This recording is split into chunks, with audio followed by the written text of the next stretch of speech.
ગુજરાતના રાજકારણમાં તમે નજર કરો ભૂતકાળથી લઈને વર્તમાન સુધી તો તમને ખબર પડે કે જ્ઞાતિ જાતિના જે સમીકરણો છે કેટલા અસરકારક છે। પાટીદાર સમાજ હોય, કોળી સમાજ હોય કે અન્ય સમાજ કેમ ન હોય, રાજકારણમાં કેન્દ્ર છે હંમેશા સમાજ અને જ્ઞાતિ રહેતા હોય છે।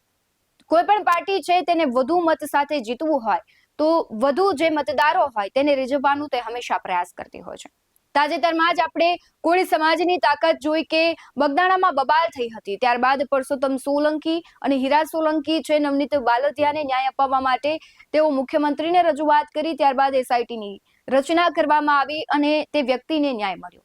એટલે આના પરથી એ વસ્તુ સાબિત થાય છે કે કોઈ પણ એક વર્ગ જો વધારે સંખ્યામાં હોય તો તે સરકારના પાયા પણ હચમચાવી શકે છે।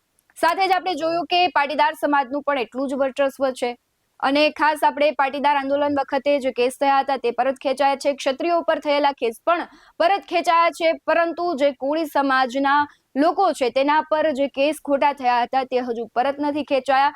તેને લઈને હવે કોળી સમાજ ક્યાંક લડી લેવાના મૂડમાં દેખાઈ રહ્યું છે। આ વિડીયોમાં તેના વિશે જ વાત કરવી છે। નમસ્કાર, BS9 TV ન્યૂઝમાં આપની સાથે હું ભગવતી વિશાવડિયા।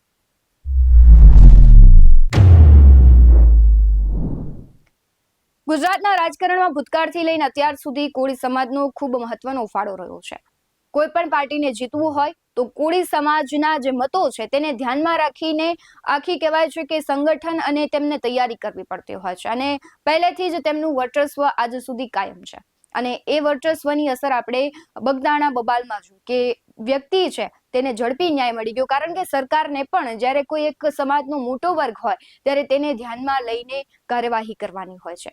ત્યારે હવે છે કોળી સમાજ પર થયેલા ખોટા કેસોને લઈને કોળી સમાજ મેદાને આવ્યો છે અને એક પત્ર વાયરલ થઈ રહ્યો છે, તેના પર નજર કરીએ તો સૌથી પહેલા આ પત્ર લખવામાં આવ્યો છે યુવા કોળી એકતા ચેરિટેબલ ટ્રસ્ટ ગુજરાત દ્વારા। પ્રેસ નોટમાં વિષય છે તે છે કે ગુજરાત સરકારના ઇશારે પોલીસ દ્વારા કોળી ઠાકોર સમાજના આંદોલનકારીઓ વેચિયા, લાઠી, કોટડા, હળદળ, સુરત, માંગરોળ વગેરે ઉપર થયેલા ખોટા કેસ પાછા ખેંચવા। બીજો એમનો વિષય છે કે ગુજરાત ઠાકોર કોળી વિકાસ નિગમમાં વસ્તી આધારિત બજેટ ફાળવવામાં આવે। આગળ તેમણે લખ્યું છે જય સંવિધાન સાથે ગુજરાત સરકાર શ્રીને જણાવવાનું કે ભારત લોકશાહી દેશ છે, જે દેશમાં આપણું સંવિધાન સર્વોપરી છે।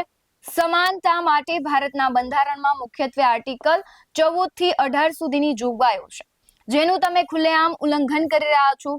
સાથે જ આગળ લખ્યું છે એકને ગોળ અને બીજાને ખોળ જેવી નીતિઓ અપનાવવામાં આવી રહી છે, જેમ કે ગુજરાતમાં ચાલુ સરકાર દ્વારા પાટીદાર અને ક્ષત્રિય સમાજ ઉપર થયેલા ખોટા કેસો પાછા ખેંચ્યા અને બીજું છે બિન અનામત આર્થિક નિગમને અત્યાર સુધીમાં 2000 કરોડથી પણ વધુ બજેટ આપેલ છે।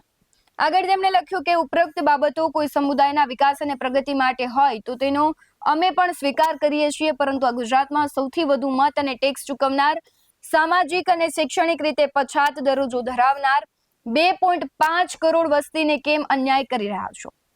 કોઈ પણ સરકારની પહેલી ફરજ દરેકને સમાનતા આપવાની છે, તે ભૂલવું ન જોઈએ।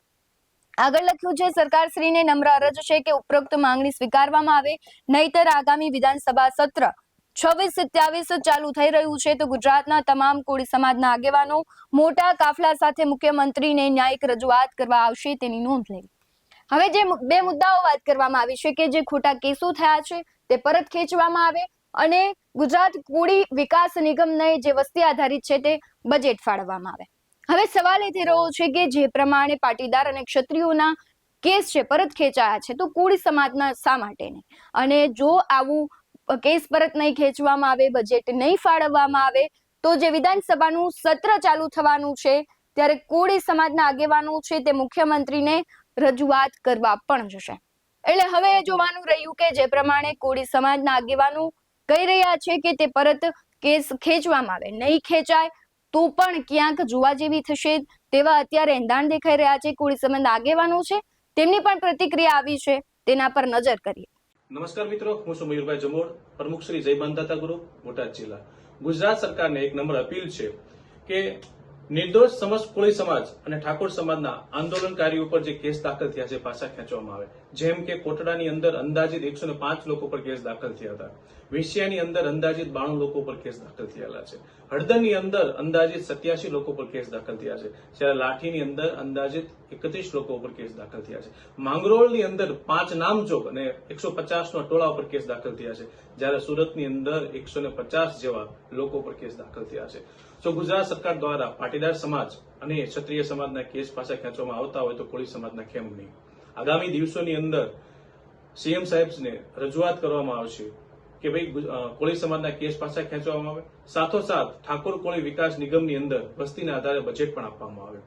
આગામી દિવસોની અંદર સૌપ્રથમ તો અમે દરેક ગુજરાત રાજ્યના તમામ જિલ્લાઓમાં એક સાથે આવેદનપત્ર આપવામાં આવશે, તેમજ તે ગુજરાત રાજ્યની કન્વીનર ટીમ સીએમ સાહેબ સાથે મુલાકાત કરીને રજૂઆત કરવામાં આવશે. તેમજ જો આગામી દિવસોની અંદર ન્યાય મેળવવા માટે ગાંધી સીધા માર્ગે ધરણા પર બેસશું, આંદોલન કરશું, જેલ ભરો આંદોલન કરશું, કોળી ઠાકોર વિકાસ નિગમને જરૂર પડશે તાળાબંધી પણ કરશું, સભાઓ, સંમેલન અને મહાસંમેલનનું આયોજન કરશું. જો તેમ છતાં જો ન્યાય નહીં મળે તો આગામી દિવસોની અંદર આત્મવિલોપન સુધી પહોંચશું એવું આખું આયોજન કરી રહ્યા છે. જય હિન્દ, જય ભારત, જય કોળી સમાજ.